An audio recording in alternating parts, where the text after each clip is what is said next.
Hello dear students. तो आज हम लोग क्लास 12th का एक नया चैप्टर स्टार्ट करने जा रहे हैं जिसका नाम है डिटर्मिनेंट्स, है ना। पिछला चैप्टर हम लोगों ने मैट्रिसेस पढ़ा था। ये वाला चैप्टर भी मैट्रिसेस से काफ़ी रिलेटेड है। इनफैक्ट मैट्रिसेस के कई सारे जो टॉपिक्स हैं उनको इस चैप्टर के अंदर रखा गया है। उसका रीज़न ये है कि उन टॉपिक्स को पढ़ने के लिए हमें डिटर्मिनेंट्स की बेसिक नॉलेज होनी चाहिए कि डिटर्मिनेंट को हम कैसे सॉल्व करते हैं, है ना। तो चलिए स्टार्ट करते हैं। तो सबसे पहले ये देखा जाए कि व्हाट इज डिटर्मिनेंट, है ना। तो डिटर्मिनेंट की आप एक फॉर्मल लैंग्वेज में फॉर्मल डेफिनेशन आप अगर लिखोगे तो लिखोगे determinant is a number. Number कोई भी हो सकता है, रियल या तो कॉम्प्लेक्स, है ना। Determinant is a number which is associated with the square matrix.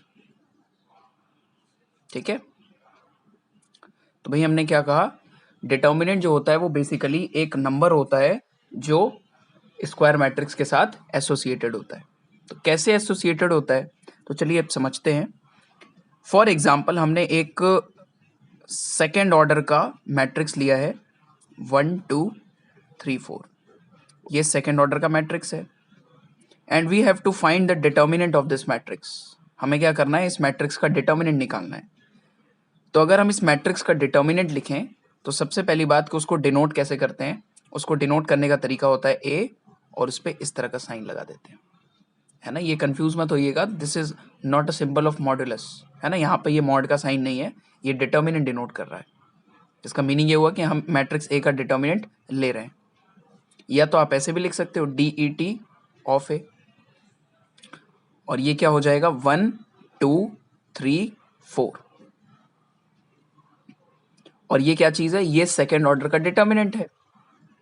अब सेकेंड ऑर्डर का डिटर्मिनेंट है तो इस डिटर्मिनेंट को हम कैसे सॉल्व करेंगे। तो उसको सॉल्व करना बहुत सिंपल है। आप क्या करो, 1 multiplied by 4 minus 2 multiplied by 3, है ना। 1 multiplied by 4 minus 2 multiplied by 3, ये आ गया 4 माइनस 6, आंसर आ गया -2, है ना। तो कहने का ये मतलब है, यहां से हम ये भी कह सकते हैं कि किसी नंबर को एक्सप्रेस करने का जो एक तरीका होता है उसको हम डिटर्मिनेंट बोलते हैं, है ना। या तो ऐसा कह सकते हैं कि किसी भी स्क्वायर मैट्रिक्स से एसोसिएटेड एक नंबर होता है उसको हम डिटर्मिनेंट बोलते हैं। और ये मैंने आपको एग्जांपल दे करके समझाया कि कैसे हम लोग सेकेंड ऑर्डर के डिटर्मिनेंट को सॉल्व करते हैं। चलिए बहुत सारे एग्जांपल्स लेते हैं।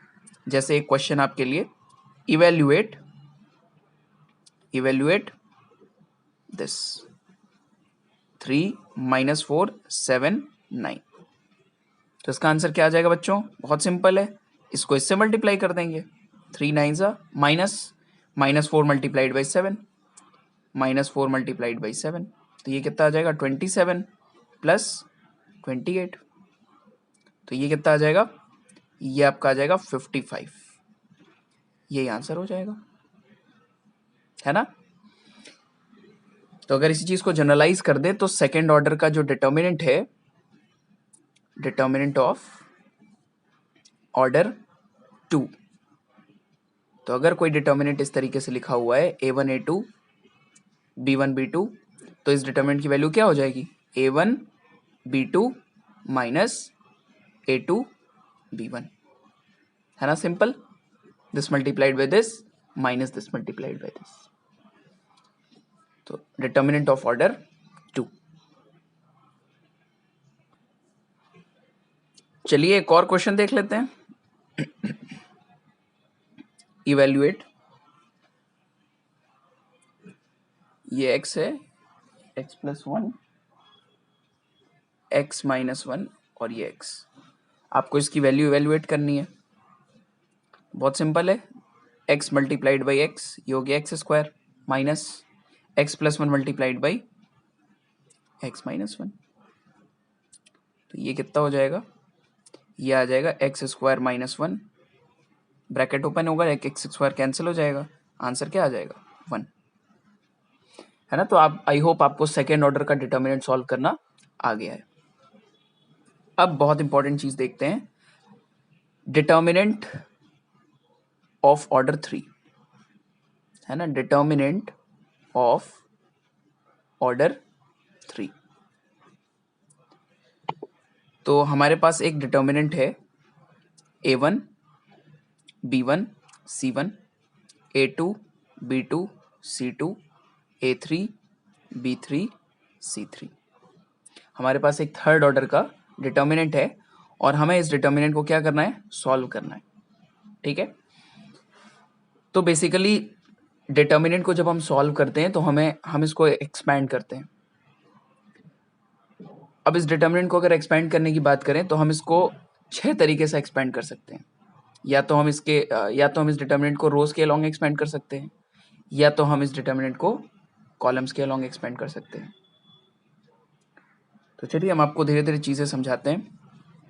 सबसे पहले हम इसको एक्सपैंड करते हैं अलोंग फर्स्ट रो, तो लिखेंगे एक्सपेंडिंग अलोंग R1। ठीक है, तो अगर हम इसको फर्स्ट रो के अलोंग एक्सपेंड कर रहे हैं तो देखो क्या तरीका होता है। सबसे पहले आप लिखोगे A1 और A1 के अलोंग, इस A1 के अलोंग रो और कॉलम के एलिमेंट्स को अगर डिलीट कर दिया जाए तो क्या बचेगा, B2 C2 B3 C3। तो लिखेंगे A1 मल्टीप्लाइड बाई क्या हो जाएगा, B2 C2 B3 C3, है ना। यहां तक समझ में आया। अच्छा, उसके बाद फर्स्ट रो के अलोंग एक्सपेंड कर रहे हैं तो अब आगे बढ़ते हैं B1 पे, और इसके लिए क्या करते हैं, एक साइन स्कीम आप याद रख लो फिलहाल के लिए। साइन स्कीम क्या है, plus minus plus minus plus minus plus minus plus. मतलब जब हम R1 के अलोंग इसको एक्सपेंड करेंगे तो A1 के पीछे प्लस, तो B1 के पीछे माइनस, C1 के पीछे प्लस, तो इसके पीछे आप माइनस लिख दो, तो माइनस B1। और अब B1 के अलोंग रो और कॉलम के एलिमेंट्स को डिलीट कर दो। तो अगर हम इसके अलोंग रो और कॉलम के एलिमेंट को डिलीट करेंगे तो क्या बचेगा, A2 C2 A3 C3, A2 C2 और यहाँ पे आ जाएगा A3 C3, फिर प्लस C1। तो C1 के अलोंग रो और कॉलम को अगर आप डिलीट कर दें तो क्या बचेगा, A2 B2 A3 B3, A2 B2 A3 B3, ये आ गया। बस अब इस चीज को सॉल्व कर देंगे, वही इस डिटर्मिनेंट का आंसर हो जाएगा। अब ये तो सेकंड ऑर्डर का डिटर्मिनेंट है, इसको सॉल्व करना कोई बड़ी बात नहीं है। तो ये कितना हो जाएगा, B2 C3 minus B3 C2 minus B1 times A2 C3 minus A3 C2 plus A2 B3 minus B2 A3, है ना। यही इस डिटर्मिनेंट का आंसर हो गया। चलिए एग्जाम्पल लेके समझते हैं ताकि हम और अच्छे से इसको समझ सकें। अब इस डिटर्मिनेंट को हमें सॉल्व करना है, ये एक थर्ड ऑर्डर का डिटर्मिनेंट है। तो जैसा मैंने आपको अभी पहले बताया कि इस डिटर्मिनेंट को सॉल्व करने का तरीका है कि इस डिटर्मिनेंट को हम एक्सपैंड कर दें। अब इस डिटर्मिनेंट को एक्सपैंड करने के मेरे पास 6 तरीके हैं। या तो मैं इसको R1 के अलोंग एक्सपेंड कर दूं, या R2 के अलोंग, या R3 के अलोंग, या तो इसको C1 के अलोंग एक्सपेंड कर दिया जाए, या C2 के अलोंग, या C3 के अलोंग। इन 6 में से किसी भी तरीके से अगर इसको एक्सपेंड करेंगे तो इसका आंसर सेम आएगा, है ना। और इसके लिए आपको साइन स्कीम क्या याद रखनी है, plus minus plus minus plus minus plus minus plus. मान लेते हैं कि अगर हम इस डिटर्मिनेंट को C1 के अलोंग एक्सपेंड करते हैं, उसमें मैंने R1 के अलोंग किया था इसलिए मैं इसको यहाँ पे C1 के अलोंग करके आपको दिखाता हूँ। तो एक्सपेंडिंग अलोंग C1, C1 का मतलब फर्स्ट कॉलम। तो अगर हम इसको फर्स्ट कॉलम के अलोंग एक्सपेंड कर रहे हैं तो सबसे पहले लिखेंगे 1, और 1 के अलोंग जो रो और कॉलम है उनके एलिमेंट्स को डिलीट कर देंगे। तो क्या बचेगा, 3 0 1 0, और इसका डिटर्मिनेंट 3 0 1 0, है ना। अब चूंकि साइन स्कीम का ध्यान रखना है, प्लस माइनस प्लस, तो पहला 1 के पीछे प्लस, माइनस 1 के यहाँ भी माइनस होगा ना, साइन स्कीम कॉलम के अलोंग एक्सपेंड कर रहे हैं तो 1 के पीछे प्लस, माइनस 1 के पीछे माइनस होगा, तो ये अगेन +1 हो जाएगा। और अब -1 के अलोंग रो और कॉलम के एलिमेंट को डिलीट कर दो, तो 2 4 1 0, 2 4 1 0, ठीक है। उसके बाद अगेन 4 के पीछे प्लस और इसके अलॉन्ग रो और कॉलम को डिलीट कर दो, तो 2 4 3 0, 2 4 3 0, ये आ गया। अब इसको सॉल्व कर लेते हैं, तो ये हो गया 0 माइनस 0, ये आ जाएगा 0 माइनस 4, और ये आ गया 0 माइनस 12, ये 0 आ गया, ये आ गया माइनस 4, और ये कितना आ गया माइनस 48। आंसर कितना आ गया बच्चों, माइनस 52। चलिए इसी डिटर्मिनेंट को हम एक बार रो के अलॉन्ग ये एक्सपेंड करके आपको दिखाते हैं। तो अगर हम इसी डिटर्मिनेंट को फर्स्ट रो के अलॉन्ग एक्सपेंड कर दें, expanding along R1 first row, तो साइन स्कीम आपको पता है plus minus plus, sign scheme यही है, आप लिख लो कहीं पे, plus minus plus minus plus minus plus minus plus, है ना। चूंकि हम फर्स्ट रो के अलॉन्ग एक्सपेंड कर रहे हैं तो sign scheme plus minus plus होगा। अगर हम सेकेंड रो के अलॉन्ग एक्सपेंड करें तो माइनस प्लस माइनस लिखेंगे, है ना। तो करते हैं इसको फर्स्ट रो के अलॉन्ग एक्सपेंड, तो क्या हो जाएगा 1, इसके अलॉन्ग रो और कॉलम को डिलीट करेंगे तो आ जाएगा 3 0 1 0, फिर अगले 2 के पीछे माइनस, इसके अलॉन्ग रो और कॉलम को डिलीट कर दो, माइनस 1 0 4 0, माइनस 1 0 4 0, है ना, प्लस 4, इसके अलॉन्ग रो और कॉलम को डिलीट कर दीजिए, तो माइनस 1 3 4 1, माइनस 1 3 4 1। अब इसको सॉल्व कर लेते हैं, तो ये कितना आ जाएगा, ये आ गया 0 माइनस 0, ठीक। ये कितना आ जाएगा बच्चों, ये आ जाएगा 0 माइनस 0। अगेन इसको सॉल्व करेंगे तो कितना आएगा, माइनस 1 माइनस 12, ठीक है। तो यहाँ से तो कुछ भी नहीं आ रहा है, यहाँ से तो पूरा 0 आ रहा है, और माइनस 13 इंटू 4 कितना हो जाएगा, माइनस 52। यही हमारा आंसर हो गया, है ना। तो थर्ड ऑर्डर के डिटर्मिनेंट को इस तरीके से सॉल्व करते हैं और इस तरह से उसकी वैल्यू निकालते हैं, है ना। आप कई सारे डिटर्मिनेंट्स को लो और आप उनको कई तरीकों से प्रैक्टिस करो, है ना। उसको फर्स्ट रो के अलॉन्ग एक्सपेंड करो, फर्स्ट कॉलम के अलॉन्ग एक्सपेंड करो, सेकेंड रो के अलॉन्ग एक्सपेंड करो, है ना। चलिए आगे बढ़ते हैं। चलिए बच्चों अगला क्वेश्चन देखते हैं। अब आपके सामने ये डिटर्मिनेंट है, इसको इवेल्युएट करना है, तो इसको हम फर्स्ट रो के अलॉन्ग एक्सपेंड कर लेते हैं, एक्सपेंडिंग अलॉन्ग R1। तो उसको जब फर्स्ट रो के अलॉन्ग एक्सपेंड करेंगे तो ये तो 0 है, तो 0, और यहाँ पर कितना आएगा 0 sign beta minus sign beta 0, उसके बाद अगला हो जाएगा माइनस साइन अल्फा, और यह आ जाएगा minus sine alpha sign beta, यह आ जाएगा कॉस अल्फा, यह आ जाएगा 0, ठीक है। फिर उसके बाद साइन स्कीम आपको पता ही है, प्लस माइनस प्लस, तो ये हो गया minus cos alpha multiplied by आपका हो जाएगा माइनस साइन अल्फा, ये हो गया 0, ये हो गया कॉस अल्फा, और ये हो गया माइनस साइन बीटा, ठीक है। ये कट जाएगा, सॉरी ये 0 आ जाएगा, तो इसकी वैल्यू तो 0 हो गई, माइनस साइन अल्फा, और इसको मल्टीप्लाई करेंगे, ये 0 minus sign beta cos alpha, ठीक है। और इसको यहाँ पे लिख देते हैं, माइनस कॉस अल्फा, ये कितना आ जाएगा, ये आ जाएगा साइन अल्फा साइन बीटा, और ये आ गया 0, ठीक है। उसके बाद जब आप इसको मल्टीप्लाई करेंगे इसके साथ, तो ये कितना आ रहा है, ये आ रहा है sine alpha sign beta cos alpha, और इसको मल्टीप्लाई करेंगे तो कितना आएगा, sine alpha sign beta cos alpha. Answer कितना आ जाएगा, 0 आ जाएगा। यही इस डिटर्मिनेंट की वैल्यू हो गई। ठीक है, तो चलिए आगे बढ़ते हैं। अगला क्वेश्चन देखते हैं बच्चों। तो अगले क्वेश्चन में आपको मैट्रिक्स ए गिवन है और आपको क्या निकालना है, 3a का डिटर्मिनेंट। तो सबसे पहले आप क्या करो, 3a निकाल लो। तो 3a कैसे निकलेगा, 3 को आप इस मैट्रिक्स के सभी एलिमेंट से मल्टीप्लाई कर दो। तो ये 3 0 3 0 3 6 0 0 12।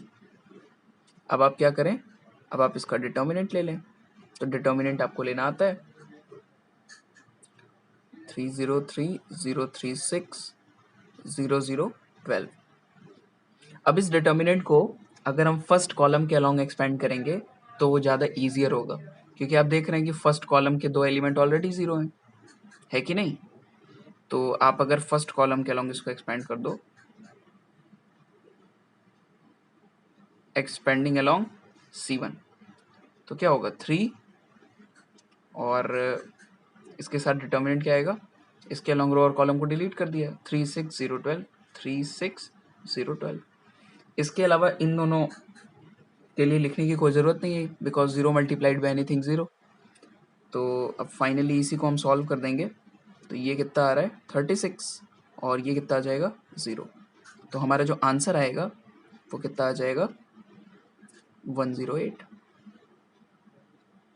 है ना। यही हमारा आंसर हो गया।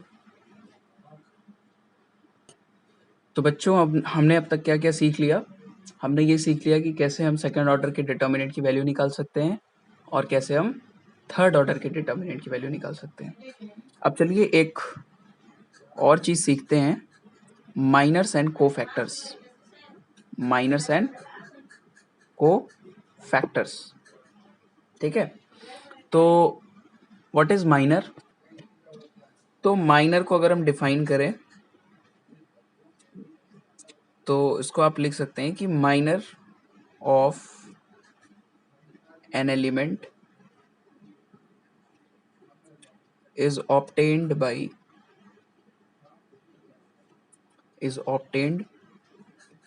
by deleting the elements of its rows and columns, ठीक है। तो कहने का ये मतलब है कि अगर मान लीजिए मेरे पास कोई थर्ड ऑर्डर का डिटर्मिनेंट है, तो उस थर्ड ऑर्डर के डिटर्मिनेंट में कितने एलिमेंट्स होंगे, टोटल 9 एलिमेंट्स होंगे। तो जो माइनर होता है वो हर एक एलिमेंट का हम लोग निकालते हैं। और हर एक एलिमेंट का माइनर कैसे निकालते हैं, आप उस एलिमेंट के अलोंग रो और कॉलम के एलिमेंट को डिलीट कर दो, है ना। और जो आपके पास जो एलिमेंट बचे उसका आप डिटर्मिनेंट ले लो, है ना। तो minor of a element is obtained by deleting the elements of its row and taking determinant of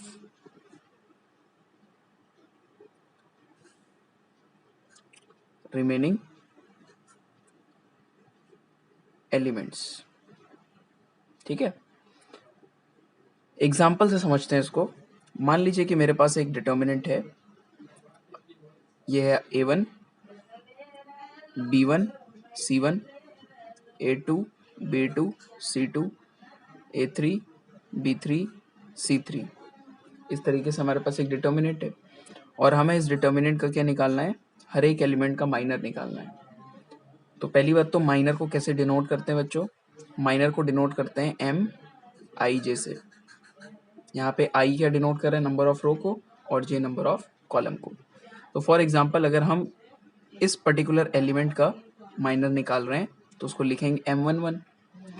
तो अब इसका माइनर निकालने के लिए आप क्या करो, इसके अलोंग रो और कॉलम के एलिमेंट को डिलीट कर दो। तो जो एलिमेंट्स बचेंगे आप उनका डिटर्मिनेंट ले लो। तो B2 C2 B3 C3, है ना। यही आपका आंसर हो जाएगा। आपको मालूम है कि इसका वैल्यू कैसे निकलता है, B2 C3 minus B3 C2। उसी तरीके से M12 अगर हम लिखें तो M12 के लिए क्या होगा, इसके अलोंग रो और कॉलम के एलिमेंट को डिलीट कर दो, A2 C2 A3 C3 A2 C2 A3 C3, ये हो गई बात। उसी तरीके से M13 लिखना चाहें तो इसके अलोंग रो और कॉलम के एलिमेंट को डिलीट कर दो, तो A2 B2 A3 B3, A2 B2 A3 B3, ये हो गया डिटर्मिनेंट, है कि नहीं। इसी तरीके से अगर हम M12 लिखें, सॉरी M21 लिखें, तो M21 के लिए क्या होगा, इसके अलोंग रो और कॉलम को डिलीट कर दो, B1 C1 B3 C3, B1 C1 B3 C3, ये हो गई बात। इसी तरह से आप हर एक एलिमेंट का माइनर निकाल सकते हैं, ठीक है। तो चलिए एक एग्जांपल से इसको समझने की कोशिश करते हैं। तो बच्चों एक क्वेश्चन है, इसमें आपको इस डिटर्मिनेंट के सभी एलिमेंट्स का माइनर कैलकुलेट करना है। तो टोटल इसमें कितने एलिमेंट्स हैं, 9। तो हर एक एलिमेंट का हम लोग बारी बारी से माइनर निकालेंगे। सबसे पहले 1 का माइनर निकालते हैं, तो लिखेंगे M11, क्योंकि ये फर्स्ट कॉलम को बिलोंग कर रहा है। तो अब इसका माइनर निकालने के लिए आप क्या करो, इसके अलोंग रो और कॉलम के एलिमेंट को डिलीट कर दो और जो एलिमेंट बचे उनका डिटर्मिनेंट ले लो। तो क्या आएगा, जब भी थर्ड ऑर्डर का डिटर्मिनेंट अपने पास होगा तो उनके सभी एलिमेंट्स का जो डिटर्मिनेंट माइनर होगा वो सेकेंड ऑर्डर का डिटर्मिनेंट होगा। तो इसको इससे मल्टीप्लाई किया, -14 -0 आ गया, तो ये हो गया -14। अब M12 कैलकुलेट करें, तो M12 के लिए इसके अलोंग रो और कॉलम को डिलीट कर दो, -401 -7, -401 -7, तो ये कितना आ जाएगा, 28 -0, तो आंसर क्या आएगा, 28 आ जाएगा। उसके बाद M13 निकालते हैं, तो M13 के लिए इसके अलोंग रो और कॉलम को डिलीट कर दो, तो कितना आ जाएगा, -4218, ये कितना हो जाएगा, -32 -2, यहाँ से आ जाएगा आंसर -34। फिर M21 निकालते हैं, तो M21 के लिए इसके अलोंग रो और कॉलम को डिलीट कर दो, -238 -7, -238 -7, तो ये कितना आ जाएगा, 14 -24, तो ये आ गया आपका -10, ठीक है।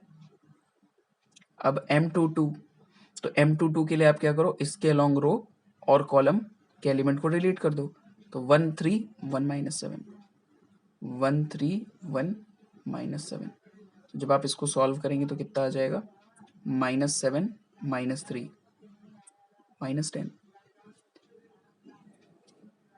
इसी तरीके से M31 निकाल लेते हैं, तो M31 के लिए क्या होगा, इसके अलोंग रो और कॉलम के एलिमेंट को डिलीट किया, तो क्या बचा, -2320, इसको सॉल्व करेंगे, 0 -6, तो इसका आंसर आ गया -6।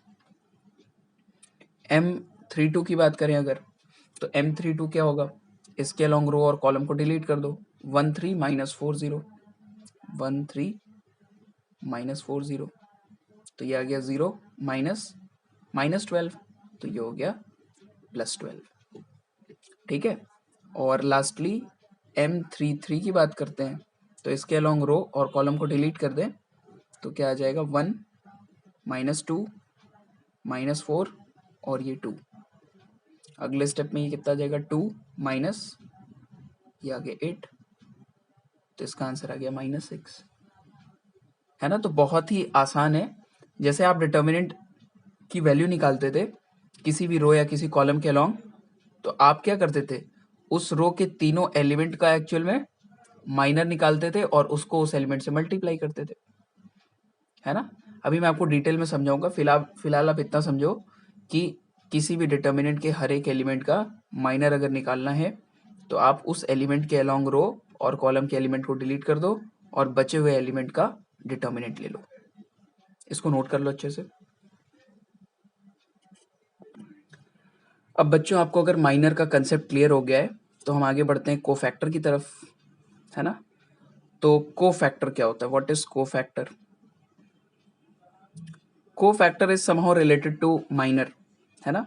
सबसे पहले तो हम कोफैक्टर को किससे डिनोट करते हैं, कोफैक्टर को हम डिनोट करते हैं CIJ, है ना, CIJ या तो फिर AIJ,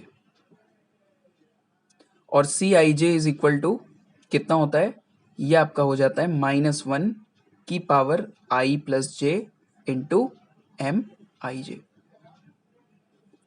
This is nothing but cofactor of the elements of determinant. Mij आपको पता है, Mij क्या है? माइनर है. Mij is minor of elements, है ना. तो मैं आपको समझाता हूं थोड़ा. जैसे किसी भी डिटर्मिनेंट में आप जब सभी एलिमेंट का माइनर निकाल रहे हो तो आप एक चीज देखो, जब जब आई और जे का सम इवन होगा तब तब ये वाली क्वांटिटी 1 होगी. जब जब आई और जे का सम ऑड होगा तब तब इस क्वांटिटी की वैल्यू -1 होगी. तो जब जब आई और जे का वैल्यू सम का सम इवन होगा तब तब माइनर की वैल्यू कोफैक्टर के इक्वल होगी. और जब जब आई प्लस जे का सम ऑड होगा तब तब जो वैल्यू माइनर की होगी उसका नेगेटिव कोफैक्टर हो जाएगा. चलिए एक एग्जांपल से इसको समझते हैं. तो सेकेंड ऑर्डर का ही एक डिटर्मिनेंट हम लोग ले लेते हैं. हमारे पास एक डिटर्मिनेंट है 3, 4, -1 और 2. ठीक है. तो सबसे पहले हम क्या करते हैं, इन सभी एलिमेंट्स का माइनर निकालते हैं. तो M11 का माइनर क्या होगा, इसके अलोंग रो और कॉलम को डिलीट किया तो 2 आ रहा है, तो यही आपका माइनर हो गया. M12 की बात करें तो M12 के लिए इसके अलोंग रो और कॉलम को डिलीट कर दो, -1 हो गया. M21 की बात करें तो इसके अलोंग रो और कॉलम को डिलीट कर दो तो कितना आ गया, 4 आ गया. और M22 निकालना है तो इसके अलोंग रो और कॉलम को डिलीट कर दो तो कितना आ गया बच्चों, 3 आ गया. तो ये तो आपने क्या निकाल लिया, इस डिटर्मिनेंट का माइनर.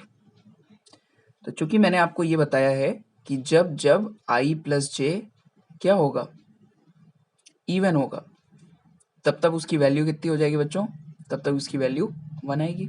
आप यहीं से देख लो, जब जब -1 की पावर इवन होगा तब तब इसका वैल्यू 1 होगा. और जब i प्लस जे का सम ऑड आए तो उस केस में इसकी वैल्यू -1 होगी. तो अब हम इसका कोफैक्टर निकालते हैं C11. तो C11 के लिए i और j दोनों की वैल्यू 1 है. यहाँ पे 1 + 1 कितना होगा, 2, -1 की पावर 2 कितना हो जाएगा, 1. इसका मतलब -1 का स्क्वायर इंटू M11. तो यहाँ से आंसर क्या आ गया, 2.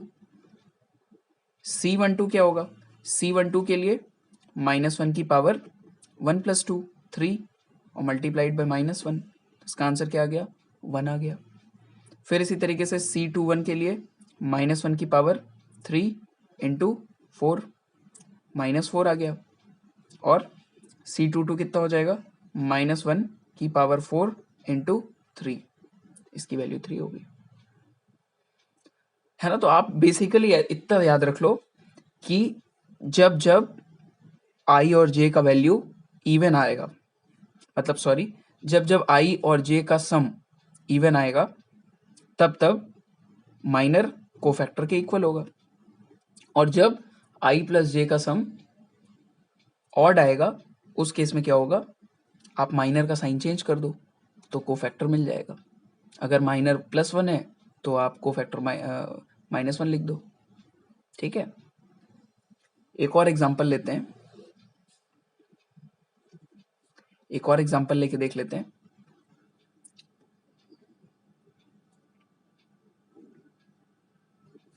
2, 4, 3, -126, 198. ठीक है. तो मैं क्या कर रहा हूँ, सबसे पहले इन सभी एलिमेंट का माइनर लिख देता हूँ जल्दी जल्दी. तो कितना हो जाएगा, ये हो गया आपका 16 - 54. तो 16 - 54 कितना हो जाएगा, ये 44, 34, 38, -38. M12 कितना आ जाएगा, ये आ गया आपका -8, -6, -14. M13 कितना होगा, M13 के लिए -9, -2, -11 हो जाएगा. M21 कितना हो जाएगा बच्चों, ये आपका 32 - 27, 5 आ जाएगा. M22 कितना होगा, ये हो गया 16 - 3, है ना. तो 16 - 3 तो 13 हो गया. उसके बाद M23 कितना हो जाएगा, तो M23 आपका 18 - 4, 14 आ जाएगा. फिर उसके बाद M31 कितना होगा, M31 24 माइनस 6 18 हो गया। M32 कितना हो गया, M32 हो जाएगा 12 15 हो गया ये। और M33 कितना होगा, 4 + 4 8। तो हमने इस डिटर्मिनेंट के सभी एलिमेंट का माइनर निकाल लिया। अब चलिए कोफैक्टर लिखते हैं जल्दी जल्दी।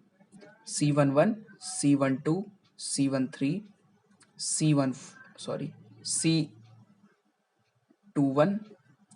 C22, यहाँ पे लिख लेते हैं C23 C31 C32 और ये हो गया बेटा C33। तो अब यहाँ पर 1 और 1 को ऐड करो, 2 इवन आ रहा है, नो चेंज, तो -38। 1 + 2 ऑड, साइन चेंज, तो -14 का +14 कर दो। 1 + 3 even, no change, -11। 2 + 1 odd, change, तो -5। 2 2 इवन, तो 13 का 13 ही रहेगा। अब यहाँ पे 2 + 3 5 ऑड, तो 14 का -14 लिख दो, ठीक है। 3 + 1 4 इवन, तो 18 का 18 ही रहेगा। 3 + 2 5 ऑड, तो ऑड है तो साइन चेंज कर दो, अगेन ये इवन है तो नो चेंज।